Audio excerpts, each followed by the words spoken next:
गरियाबंद जिले के लिए आज ऐतिहासिक दिन है, क्योंकि आज 9 नक्सलियों ने जो जंगल में सक्रिय थे, उन्होंने गरियाबंद जिला में एसपी साहब के पास आज आत्मसमर्पण किए हैं। और उसमें एक बड़े केडर जो 8 लाख की जो इनामी है, वो आज AK-47 के साथ आत्मसमर्पण किए हैं। तो वो हैं बलदेव वामन, क्या नाम है दादा? बलदेव दादा, ये बताइए आप कब से नक्सली संगठन में शामिल थे? 2006 से जुड़े हैं। 2006 से।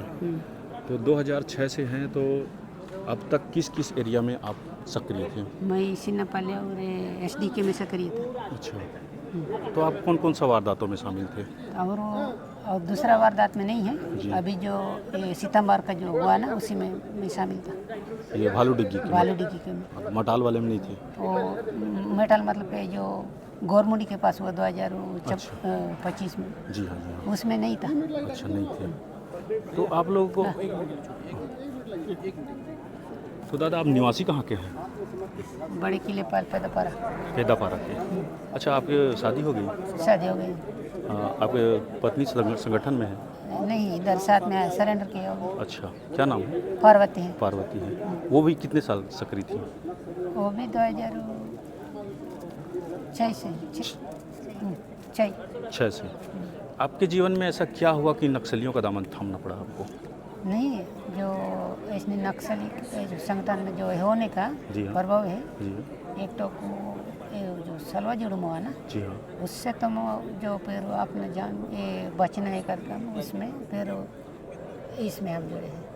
अच्छा, तो 2006 से ही यहाँ गरियाबंद जिले में सक्रिय? नहीं, 2006 से नहीं, 2008-9 नहीं इधर में आया। 8-9 में।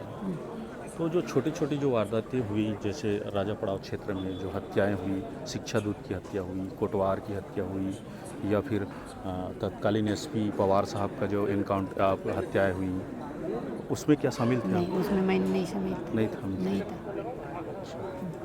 तो आप जैसे संगठन में थे, लगातार सुरक्षा बलों का दबाव था, किस तरह से छुपते थे, कहाँ छुपते थे, उसको बताइए। मतलब कहीं अगर सुरक्षा बल जो अगर नहीं पहुंच पाए न जैसे जगह में, हम इतना दिन बचे थे। अच्छा, तो एक जगह में कितने दिन तक रुके थे? नहीं, हम एक जगह में एक दिन नहीं, हम चलते थे। सिर्फ चलते थे? एक जगह खाना पकाना दूसरे जगह में जाते थे। आपके परिवार में कितने लोग हैं? हमारा परिवार में अभी तो पहले मैं था, उस समय 6 लोग था। अभी फिर मेरा छोटा भाई भी अभी शादी हो गया, तो कुछ बाल बच्चे भी आए थे, तो परिवार बढ़ गए होंगे जी। मैं तो गए हूँ नहीं।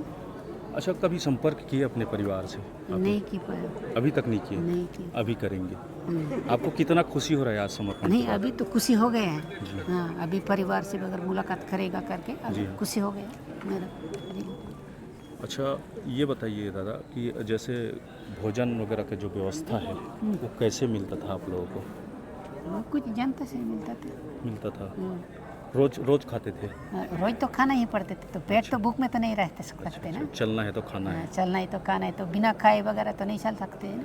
फिर भी हम अभी लगातार आपकी खोज में घूम रहे थे, हमारे पत्रकार मीडिया साथी जो ज़्यादा भरोसा करते हैं आप लोग, ऐसा समझ के, तो हम मटाल में 4 रात रुके थे, बारी बारी से अलग अलग दिन, और मटाल के ऊपर के पहाड़ी में भी रुके हुए थे एक दिन, जहाँ तो आपकी मुठभेड़ हुई थी, उस एरिया में गए हुए थे।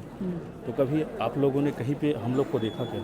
नहीं देखा ऐसे। कभी नहीं देखा, और हमको ऐसे आदमी करके हमको समाचार भी नहीं मिला। ऐसा पता नहीं है जी।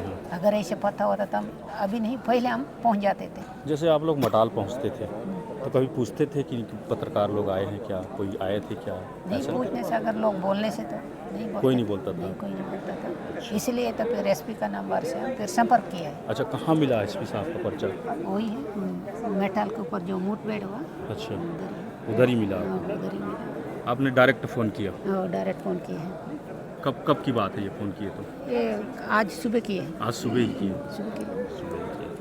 उसके बाद पूरी टीम आपके साथ थी? सिर्फ 9 ही लोग थे आप? 9 ही लोग। इसके बाद और कौन था? संतोष और वो मंजू? वो संतोष मंजू पहले है और आया है। तो आपने उस टाइम विचार नहीं किया उसके साथ चले करके? उस समय हम विचार नहीं कर पाया, वो भाग गया है। वो भाग के आया? भाग क्या है उसको जो हमारा विचार था, अच्छा हाँ विचार था जो सरेंडर होने का, जी हाँ। तो फिर एक साथ जाना है करके उसको कुछ समझाने के बाद वो भाग गया है और रुक नहीं पाया। अच्छा, हम लोगों ने नगरार में भी गया हुआ था, कुकुड़ार में भी आपके लिए संदेश छोड़ा हुआ था कि आप कभी मिला क्या ऐसा? नहीं हमारा नंबर मिला? नहीं छोड़े होंगे, लेकिन गांव वाले कोई नहीं दिए, नहीं दिया? नहीं दिया। लेकिन गांव वाले बताते थे कि बलदेव सलेंडर करना चाहता है, बलदेव दादा सलेंडर करना चाहता है। नहीं दिया है। प्रत्येक गांव वाले बताते थे, कुकुरार में भी बताते थे। कुकुरार कभी गए हैं आप? मैं ये बीच में नहीं गया हूँ, 9 तारीख में गई तो उधर। 9 तारीख को, लेकिन बताते थे कि बलदेव आया था करके। नहीं वो गांव को मैं कांटेक्ट नहीं किया हूँ कभी नहीं? फिर वो चलना कुछ अगर थोड़ा एक्सपोज होने से जो जवान लोग पीछे पड़ते थे तो अच्छा अच्छा। इसलिए मैं नहीं किया। अच्छा, जैसे राशन लेने के लिए गांव आते थे तो पूरे 9 की 9 टीम आती थी? नहीं कैसे आते थे? और 1-2 लोग आते थे। अच्छा, आपकी वो उसमें ड्रेस में आते थे आप? नहीं रस में कभी अगर रस में जाते, कभी ऐसे सादा में जाते थे। अच्छा, जैसे पैदल चलते थे तो क्या सिविल में रहते थे, ऐसी सिविल ड्रेस में कि अपने उसमें रहते नहीं थे यूनिफॉर्म में? सिविल में रहते थे सब। सिविल में ही रहते थे। तो हमने सुना था कि जैसे इस एरिया से उस एरिया अगर पार करना है तो वो ड्रेस पहनते थे? नहीं वो कभी पहनते थे, मतलब कुछ गांव में कांटेक्ट करते थे सब, जब ऐसे करते थे सब। जी हाँ। तो जैसे आप लोग ठहरते थे वहाँ, पहले सुनाई में आता था कि आप टेंट बना के रहते थे, ऐसा कुछ बना के रहते थे? अभी अभी नहीं, वो बारिश के समय। बारिश के समय बना? अभी ऐसे तो धूप काल में ऐसे नहीं है। नहीं है। तो आप कब कैसा लग रहा है इसको बताइए? अब ठीक लग रहा है अभी। सरेंडर होने के बाद जो एसपी साहब से भी मुलाकात होने के बाद ठीक लग रहा है। ठीक लग रहा है? हाँ ठीक लग रहा है अभी। अच्छा, ये बता दीजिए अभी कितने लोग हैं एरिया में? अभी नहीं है अभी सीनापल्ली एसटी के खाली हो गए, खाली हो गए? खाली हो गए। जैसे गोबरा में पता चलता है रामदास है हाँ, और ज्योति है। हाँ ज्योति रामदास ये लोग हैं अभी। क्या आपने उनको संदेश दिया है? नहीं संदेश दिया है, दिया है। जो उसको संदेश देकर हम आए हैं। संदेश जो पहुंचा होगा उसके पास? उसको संदेश मैं बात किया, आप बात की? सरेंडर होंगे करके बात करके मैं। अच्छा, बात करके आए हैं। वो आज नहीं तो कल हो जाएगा। तो उन्होंने क्या बोला? वो होंगे बोले। होंगे बोले? किस एरिया से होंगे? तो ये इधर ही जो गोबरा नहीं था अगर सीता नदी आ रही है सो उनका अनुकूल कहाँ, उधर से जो आएगा।